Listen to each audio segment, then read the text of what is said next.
Good morning po mga kautol. Ayan, dito po tayo sa ating halamanan. Ayan, nasa baba po tayo.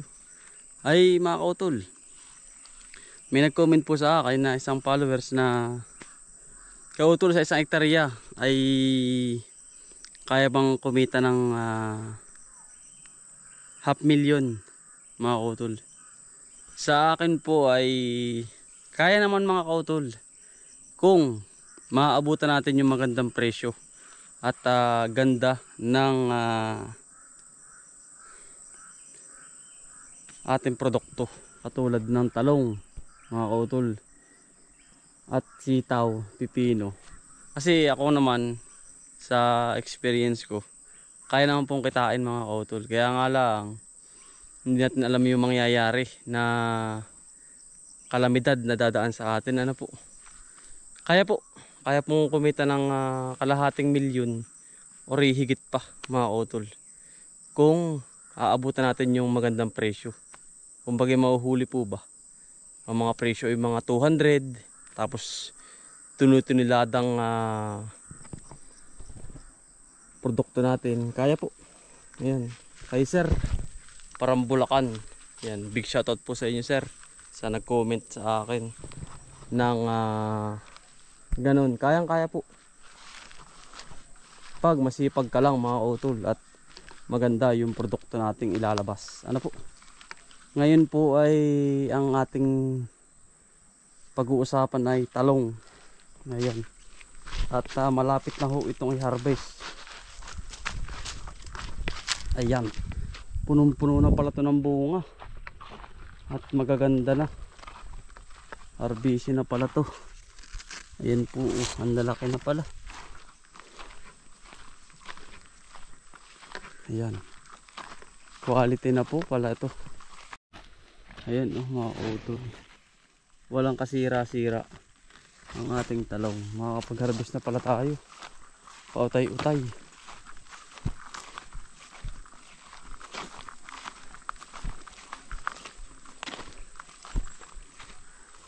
Madami na po pala ito.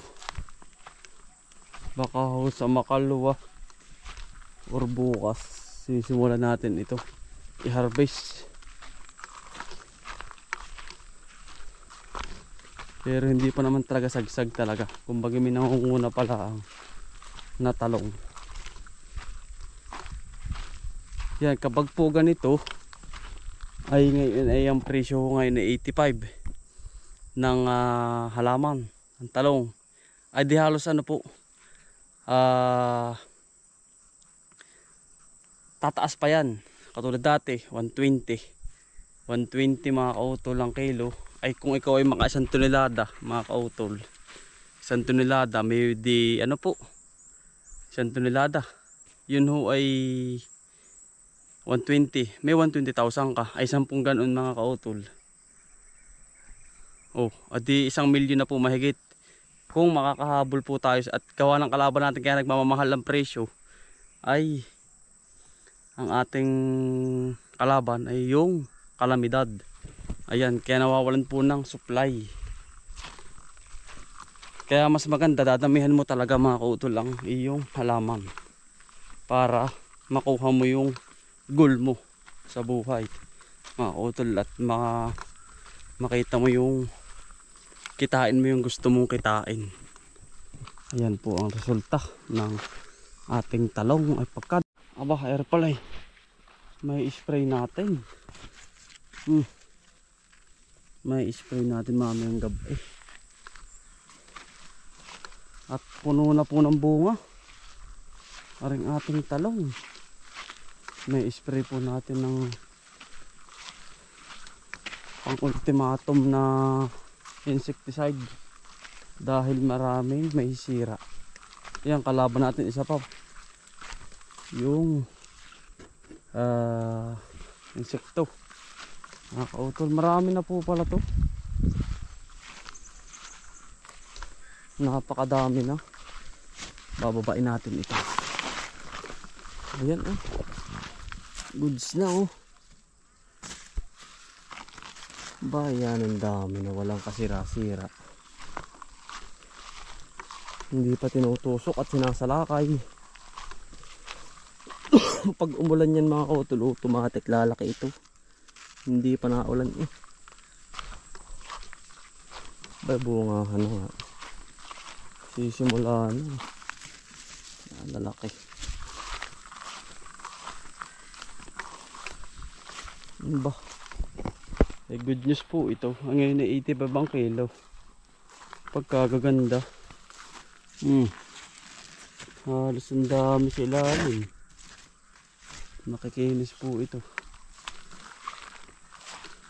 Makakapag-spray po tayo. Kasi yung iba mayroon tama. Spray tayo ng gold or Actara mga kautol.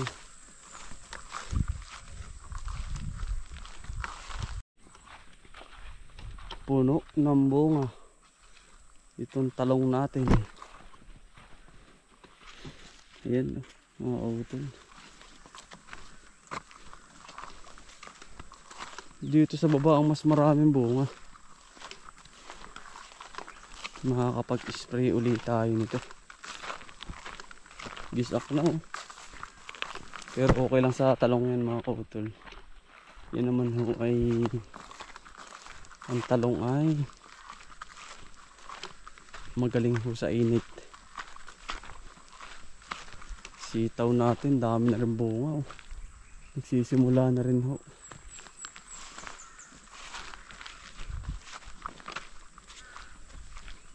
Makakapag-harvest na pala. Friday. Paring baba oh. Puno na ng bunga.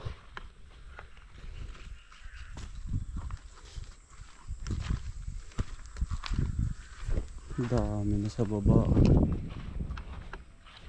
Makakapag silay-silay na tayo. Sana'y umulan man lang para mabasa. Hindi nalaki ang bunga kapag hindi naulan eh.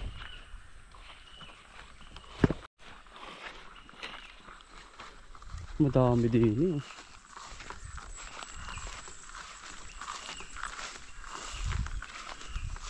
Laki pa to. Ayan mga udol eh. Matataba. Malulusog ang ating talong. Makakapag-umpisa isa na mga kautol tayo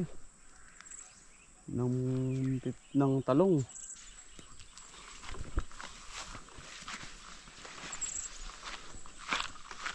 Mabilis na to mga kautol. Pag umulan lalo na po yan. Mas mabilis. Yun lang mga kautol. Yan po yun. Kayang-kaya po lalo na kapag ikaw ay may puhunan at palawakin pa ang yung pananim. Mas makukuha mo yung gusto mo mga kautol na achievements at yung pangarap mo na taniman. Makakapitas na po tayo din eh. Mga kautol. Mabilis din ang talong.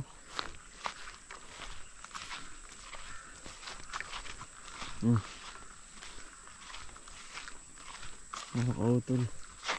Matataba.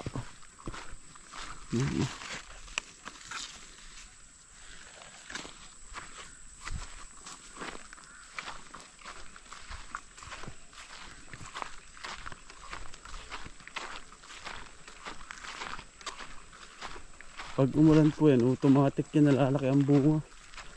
Pero kapag hindi, payog. Nagaganto mga kautol. Yan, napapayog. Pag ganyan ilalayo na ninyo. Mga kautol, karating lang po natin sa bahay. At tayo po ngayon ay bawal muna magtrabaho. At tayo pinagpahilot kagabi. Medyo masakit po yung likod. Ayun, nakaka-share sa Bulacan. Kayang-kaya po naman yun mga kautol. At siya po ay may balak na maghalaman.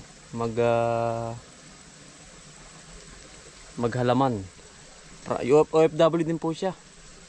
Ay sabi sa akin niya na try daw niya maghalaman. At unang bukas Sa una nga lang talaga ay magastos po talaga. Ang ginawa ko lang naman po noon ay utay-utay habang tayo po ay nag-uumpisa pa lang, nag-umpisa tayo sa sili, nag-umpisa tayo sa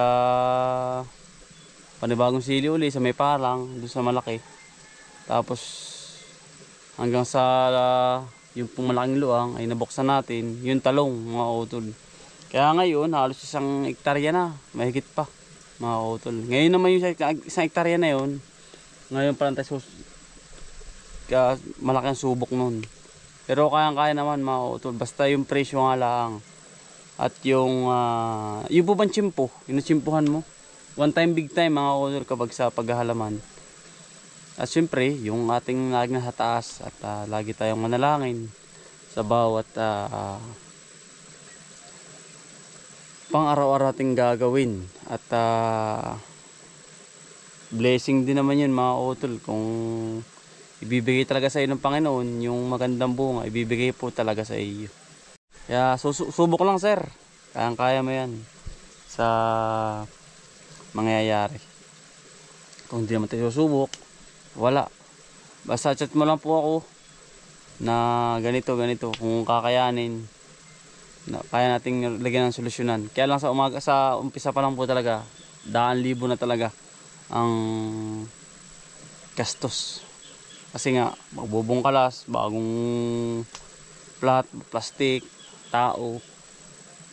Pero kapag naumpisahan mo na po yun, yung plat, balag, net, doon ka na kikita ng malaki. Pero kapag sa umpisa pa lang, kasi wala ka pang harbisin. Ako kasi nag-umpisa ay meron akong kukunan kumbaga sa sili, harbis sa makalwa. Doon ako kumukuha ng pang-upa sa tao mga kautol. Kaya hindi ako kara-kara nadukot sa aking bulsa. Kasi kinukwenta ko rin yun, kinukwenta namin mag-asawa yung ganong kinita ko, ganitong gastos ko. Kumbaga naka-costing din yan mga kautol. Pag minsan talo, pag minsan kalamidad, darating na lang talaga na darating yung bagyo, yun lang, susubok lang. Yung kasi po negosyo yan mga kautol, ang paghahalaman. Kaya nga hindi tayo umalis sa abroad, pa-abroad, dito na lang kasama ko natin ang buong pamilya mga kautol. Basta chat nyo lang ako sir kung anong problema sa paghahalaman. Ako na po ang hindi pa naman eksperyensado. Kumbaga yun po nalalaman ko, share ko lang sa iyo sir. Ano po?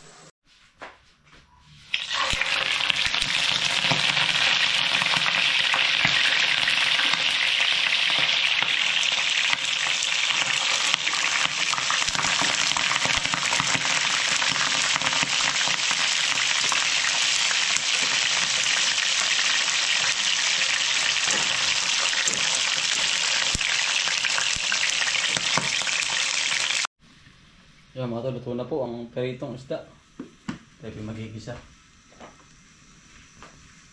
Magigisa po tayo ng sibuyas.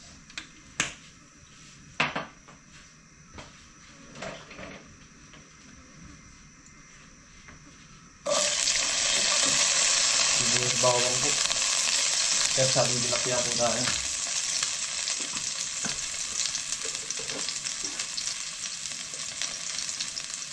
Asin, bell pepper mga kautol.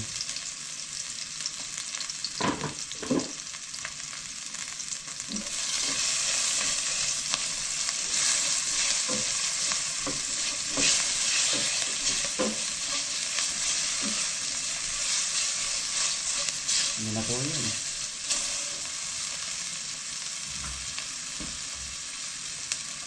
Konting toyo. Okay na po, nakakulo na. Lagyan na po tayo ng itlog mga kautol. Itlog. Dalawa mga kautol itlog. Ayan, syarsyado po. Mayroon na rin tayo dito mga kautol, balinghoy. Balinghoy. Siyarsyado, mga utol na tilapia. Diretsuhan na po yan. Yan.